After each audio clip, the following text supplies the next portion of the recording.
mbokki asalaamaaleykum wa rahmatullah kenn ku ci nekk maa ngi koy nuyu ci turam ak ci santam am nag mbégte gu rëy di dellu si waat ci seen chaîne de télévision bi ñu naan Soba TV muy ab chaîne de télévision boo xam ne nii yéen askan wi rek yéen a ko tax a jóg yéen askan wi yéen a ko moom chaîne bi bu taxee bu leen gisee ñu taxawal ko du lenn lu yéen askan wi nga xam ne nii yéen a ngi dund ay jafe-jafe te xamu leen foo leen ko jooyee ñu jox leen opportunité pour ngeen am foo leen ko pour ngeen am fi ngeen jooyee chaîne bi boo gisee ñu taxawal ko dara anim wuñ si lu dul saafara jafe-jafe yi nga xam ne askan wi ñu ngi koy dund du xaalis intéressé wuñ xaalis bi intéressé wuñ inspiré wu ñu sax ñun lu ñu inspiré ba tax ñu créé chaîne de télévision chaîne de télévision bi ñu naan Soba TV mooy dund gi ñuy dund ak askan wi di bokk ak ñoom car rapide yi di bokk ak ñoom kaaru njëga jaay yi di bokk ak ñoom bus Tata yi di bokk ak ñoom bus Dakar dem dëkk yi nekk ak ñoom ci biir marché yi ñu xam jafe-jafe yi dund léegi-léegi sax ñu déplacé ñoom fekk leen seen biir gox taataan seeni jafe-jafe ñëw fësal ko ñun loolu moom moo ñu animé mais pas xaalis billaahi loolu moo ñu inspiré kon loo leen abonné vidéo yi doyut loo leen ko partagé doyut loo leen ko aimé doyut ndax chaîne de télévision bii di Soba TV seen chaîne de télévision la kon maa ngi sant ci gërëm bu baax a baax mbokk yi nga xam ne nii jot nañoo abonné ci suñu numéro bu njëkk bi bari nañu macha allah ñu ngi leen di sant di leen gërëm sant mi di gërëm ñi nga xam ne jot nañoo koo partagé ñi ko aimé ak ñi nga xam daanaka dañu koo viru ndaw dem seen yoon kon ñu ngi sant di gërëm ñëpp tey jii nag dafa am ci benn point rek laa bëgg a wax muy benn information boo xam ne nii maa ngi ko liire ci yéenekaay kii de la Tribune yaakaar naa ñu jëlee ko ci la lettre quotidienne information bu ma ko gisee dama tikkeewu dama am loolu lu ma metti moo tax dama posé wu la question wax na ne noonu lii jiite réew Macky Sall defu ko wala xalaatu ko sax ndax ñoom dañuy ne dafa am benn projet de loi boo xam dafa nekk ci circuit bi projet de loi bi li ko tax a jóg lenn la te mooy fexe ba ñi nga xam ne ni nekkoon nañ fi ay ancien ay premier ministre di maanaam ay ancien premier ministre ñu leen di daggal salaire bu toll ci fukki million ci franc CFA xam naa na tuuti parce que yaakaaroon naa ne bu fekkente ne nekkul xibaar bu fiable xibaar bu wér kon état bi dañ def communiqué weddi ko wala sax ñu def déclaration weddi ko waaye toog naa diir dégguma fenn fu ñu démentir information boobu li kon ma xam ne li gaa yi wax lu am la président Macky Sall li xaw ma ku la ko xelal waaye deful li gën deful lu baax rawatina ci période bi ñu tollu tey dañoo nekk ci période boo xam ne nii askan wi ñu ngi dund ay jafe-jafe yoo xam ne nii foog na tere weesu na fa te dara yóbbuwu leen ko lu dul wopp ji di coronavirus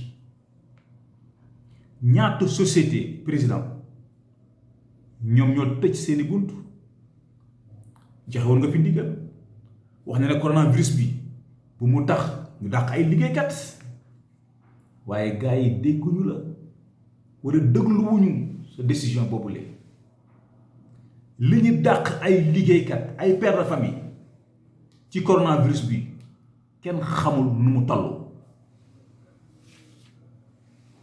ñaata xale actuellement nii dàq nañ leen école ndax seeni baay da doon liggéeyatul ndax coronavirus bi ñaata commerçant fu mu toll nii ñoo nekk di taxawaalu ndax gisatuñu ku ñu jaay wala gisatuñu marchandise bu ñu jënd ndax coronavirus bi. waaye ci jamono jooju li askan wi di xaar ci yow ak ndimbal ngay xalaat di jël fukki million naan da nga koy séddale ay ancien premier ministre di leen jox xaalis boo xam ñoom liggéeyuñu ko. président loolu boo ko defee jàppal ne tooñ nga askan wi parce que askan wi wataluñu la seen xaalis pour nga di ko jox ay nit ñoo xam daanaka liggéeyuñu leen. te man dafa am benn paradoxe bu ci am récemment da nga def déclaration ñun ñëpp ñu dégg ko nga wax ni poste premier ministre da nga koy supprimer ndax dafay yéexal seen liggéey. mais entre temps lan moo fa war a soppeeku ba nga ne da ngay jël ay privilèges di ko jox ay ancien premier ministre d'autant plus que yow sa gouvernement amul poste premier ministre. lan moo ci soppeeku entre temps. te leneen aussi loo xam ne lu ma jaaxal la ci président Macky Sall mooy tey jii bu fekkente ne loi bi jàll na. mais bari na fi ay ancien premier ministre yoo xam ne ni tey jii ñu ngi ci nguur gi ñuy fay ko salaire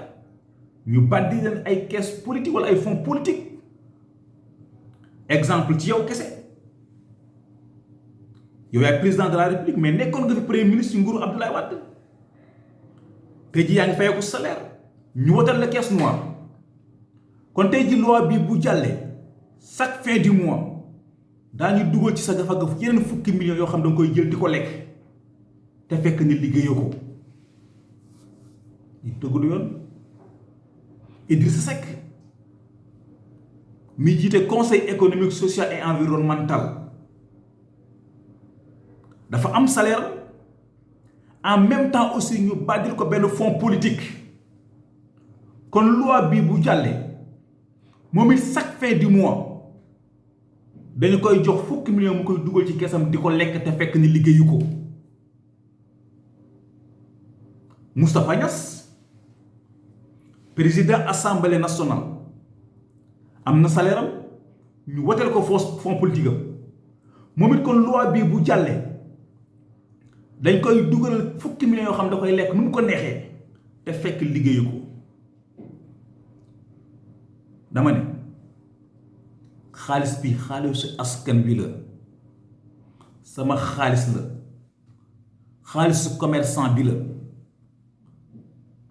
xaalisu baykat ba nga xam moo nekk ci diwaanu Salam ci naaj bu tàng bi la xaalisu jaaykatu café bi la kon yi ay léwén boo leen demee ba di ko joxe na ngeen koy jox ñoo xam dañuy liggéeyal askan wi mais jox ñoo xam ne daanaka liggéeyuñu xaalis suñu askan ku ko def baaluñu la ko te ku ko lekk bu la jigee nga xam ne mbër nga maa ko wax. te président Macky président lii dafay xaw a jox dëgg sax ñi nga xam ñoo doon wax ne woote gi nga fi woote woon récemment fële te jam ñaari gëmuloo ko. xam nga xale yi dañoo wàcc di amal manifestation jafal ay boutique dajji ay boutique di fa yóbbu loo xam dañ ko mën a yóbbu seen kër dama daal xewul muy wane ni askan wi dañoo xiif ñii di yuuxu naan amuñu liggéey nga toog ab diir def déclaration wax ne ne xale yi dégg naa leen amoo leen liggéey dinaa leen utal liggéey dig leen ñeenti téeméer ak juróom fukki milliards ci francs CFA ñuy toog di xaar ñuy dégg ñu naan yaa ngi nas benn projet de loi boo xam ne la nga ci jublu mooy bàddil premier ministre yi ab salaire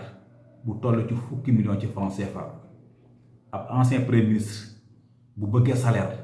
na ko liggéeyi. adduna bi ñu toll tey jëf jël la ñàkk jëriñu naka la ñuy toog naka lay nit ki toogee këram ndaxte nekkoon na premier ministre rek mais bu muy liggéey li ñu ko doon fay salaire am mais liggéeyul sul mais lu tax kon ñu koy fay au nom de quoi nga toog sa kër ñu lay financé chaque fin du mois ñu jox la fukki millions nga jël ko di ko lekk ak sa njaboot billaahi wallaahi boo ko lekkee bu reesee ma xam ne yow mbër nga parce que la nga lekk lewut te président lii dafay confirmer man la ma xam ne moom laa doon wax parce que da nga jël décision wax ne désormais képp koo xam ne ni ab ancien président conseil économique social environnemental nga dañ lay bàddil ab salaire bu toll ci 4,5 millions de francs CFA doté le carburant 500 litres par mois jox la oto jox la chauffeur boole ko nag affecté la ab agent de sécurité ci koo xam ne liggéeyatoo askan wi mais au nom de quoi président mais nit ki da nga am métier nguur la buñ la soxlaa effectivement mën nañ la liggéeyloo fay la mais boo demee ba lekkatu ci nguur ga mais dama liggéey daan sa doole mais nag ngay mën a nekk sa biir kër ñu lay fay salaire boo xam ne liggéeyoo ko wala ñu lay jox yenn privilèges yoo xam ne liggéeyoo ko mais au nom de quoi teguñu ko fenn président lii boo ko defee en tout cas di nga bett ñu bari Sénégalais yi dañoo sonn lekkatuñu naanatuñu liggéeyatuñu dëkk bi metti na ñu am yaakaar lool ci yow ci sa yërmande pour que nga taxawuñu génn ñu si même bu dul dara sax yenn produits yi nga subventionné ko au moins sax litre diwlin bi ñu mën koo jëndee sax à 500 francs saaku ciment bi ñu jëndee 3400 dañ koy liggéeyee fii ci biir réew mi ñu mën koo jëndee au minimum sax 2500 ndax mënuma comprendre ñun ñuy jënd saaku tonu ciment à 70 000 francs dañ koy liggéey suñu biir réew boo demee ca Gambie ñuy jaayee tonu ciment bi 58 000 francs te ñoom ñu koy jëlee suñu réew mi di ko yóbbu seen dëkk mais président yërëmal askan wi ñu ngi xaar wax dëgg yàlla ci ndimbal yu mel noonu ñuy dégg ñu naan am na projet de loi boo xam ne nii gars yi ñu ngi ko teg ci taabal bi pour jéem a neexal ay ancien premier ministre maa ngi doon xaar sax ku ci mel ni Abdoul Mbaye def ci déclaration wala soxna Mimi Touré Abdoul Mbaye waroon na ci wax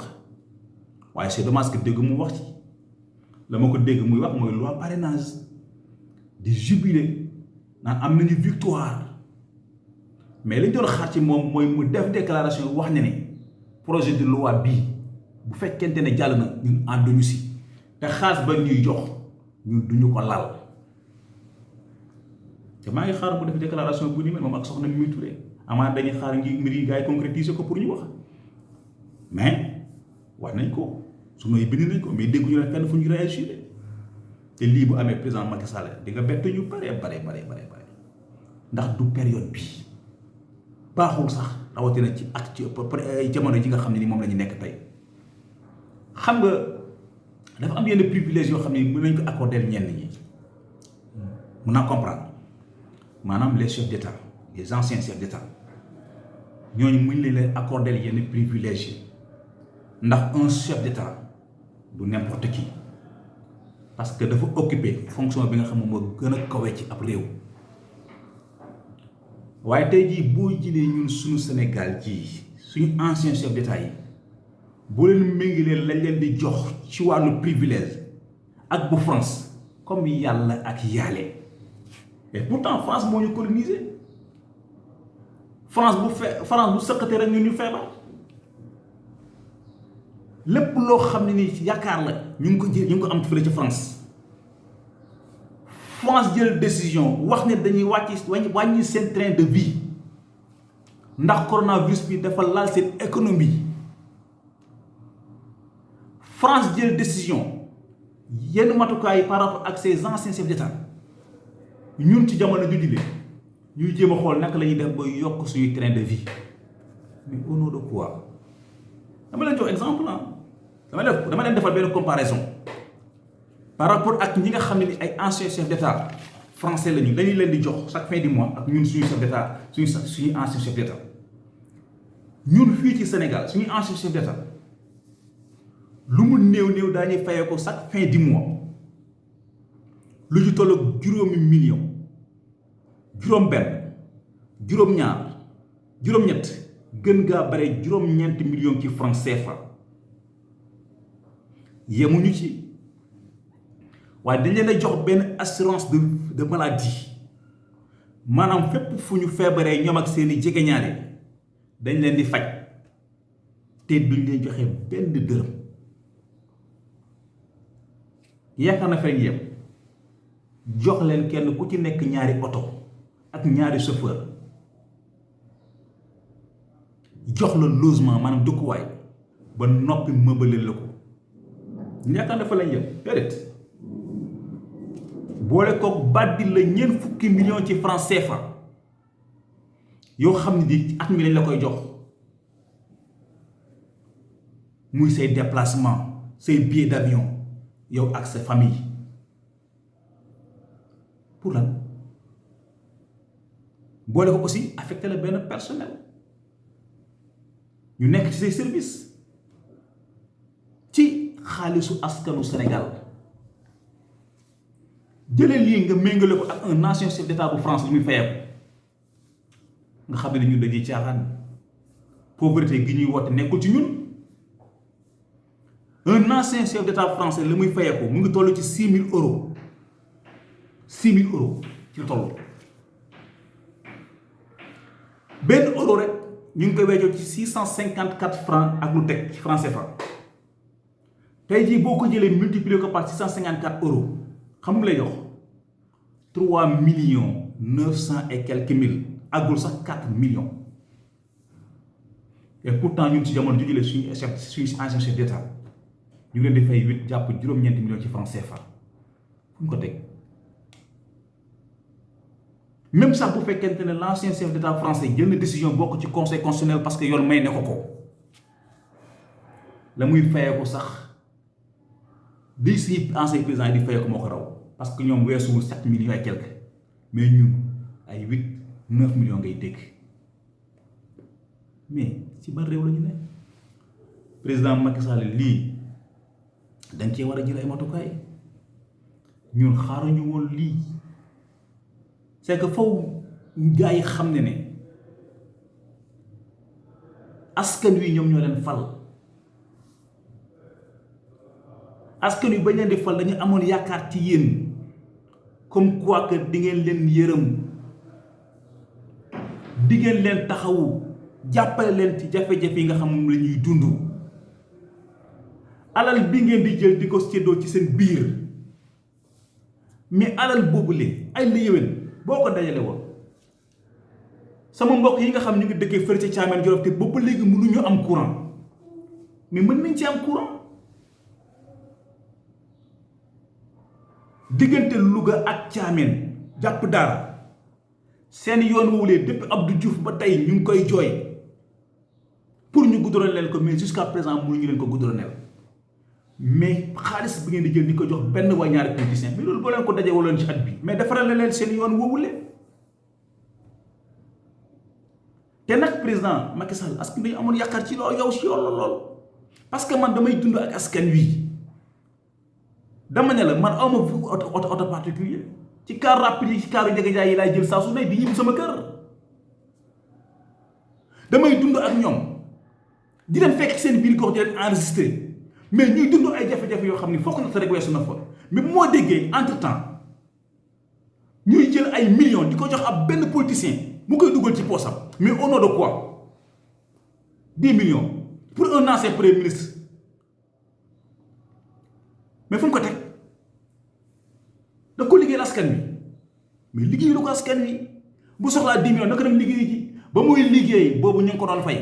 waaye bu demee ba liggéeyatul lu tax ñu koy fay mais yii